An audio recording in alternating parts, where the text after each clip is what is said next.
Morning everyone. I just thought it'd be nice to come on and chat a little bit about my experience as a parent and also my personal experience as a child. I thought I'd save the bit about me for tomorrow because it's my birthday tomorrow, so what better day to talk about yourself than on your birthday. So anyway, today I like to share a bit about my children and my husband and my experience of being a parent. So we have two amazing boys. When my oldest was about 2 and 3, it was relatively easy to spot that he had some difficulties. He was very late with everything, very late with talking, walking. I remember being at a 2-year-old birthday party, or it might have been a 3-year-old birthday party, and all the children were digging in with finger food, just helping themselves and grabbing, and my son wouldn't touch food. So I had to sit next to him and hold the food to his mouth. That wouldn't bother me now, but at the time that was really upsetting. And I didn't know any better, so I kept pushing on and attending play groups and things like this, because play groups and baby massage, because that was the thing that parents did. But my son would scream and cry and push children away, and I didn't know why, so I just kept going, and I needed that parent support. But obviously I know now that he struggled with that environment. One of our main difficulties when my son was young was that he used to really hurt us, so not intentionally.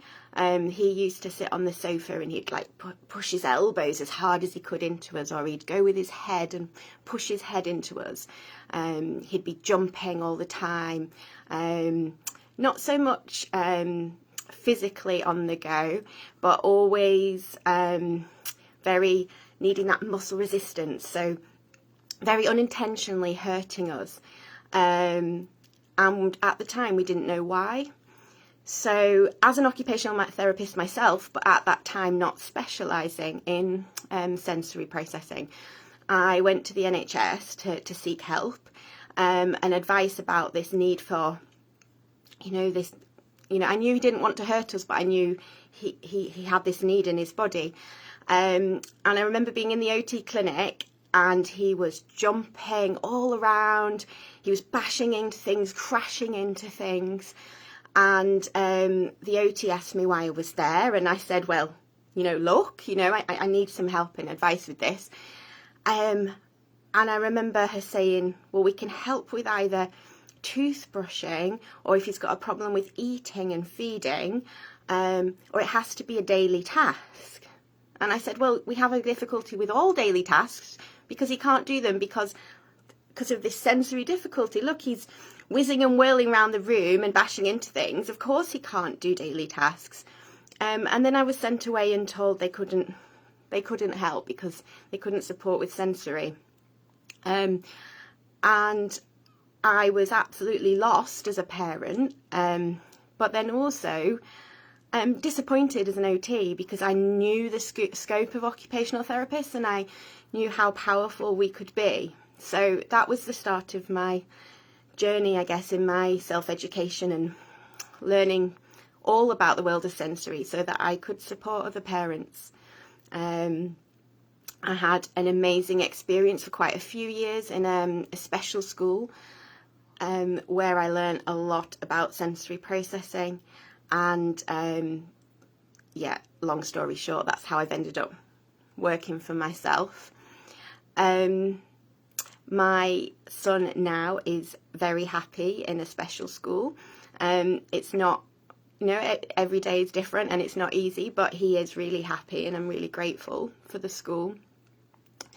And, back to the story about the pushing and the crashing, and the hurting us.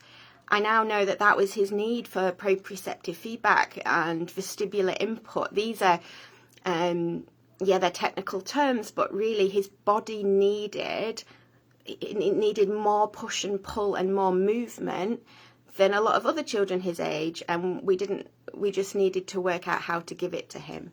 So that's what a lot of what I do, supporting parents now. My other wonderful child, my younger child, because he was so different to my older child, I never even thought that he might be autistic. He as a young child, he was really, really happy, just seemed so typical. And then as he got older and older, he just became more and more unhappy. And by the time we got to Christmas this year, he didn't want to attend school anymore. It was, every day was a struggle to get him out of bed, to get his uniform on, and trying not to cry. He started to say that he hated his life. And over Christmas, I just thought, how can a 9-year-old say that they hate their life every day and really mean it? So Christmas was a great time for reflection. And, you know, on reflection, it was quite clear that he had significant sensory differences, and he's a really bright child, and he knew how to mask and hold it together, or he knew how to try to hold it together, and he just couldn't hold it together anymore. And my husband and I are so fortunate, because we're both self-employed, we were able to take the decision to pull him out of school and to home educate. So since January, he's been at home with us. Home education, the education part's not happening yet, because we're getting him well at the moment. So the first 4 months were him curtains shut, watching YouTube, really. And it was really, really hard. But I knew that we just had to get him better. And when I looked at videos, you know, on memory videos of when he was 3 and 4, of how happy he was, I just wanted to get him back there. And slowly, things are improving. And I know that, you know, we've done the right thing, having him out of school. School's not for everyone. In fact, it's not really designed for many children, just the lucky few, and it really was destroying him. So I guess part of what inspired me to come on and just share that with you is last night, he was whizzing around on his hoverboard, just being, you know, I just got that glimmer of how he used to be, his, you know, true self. And he said, you know, completely unsolicited, I didn't ask, he just said, "Mum," he said, "I don't hate my life anymore." And then he paused and he said, "Actually, I think I love my life." Yeah, I think I'm going to stop the video because I think I just need to go and have a good cry.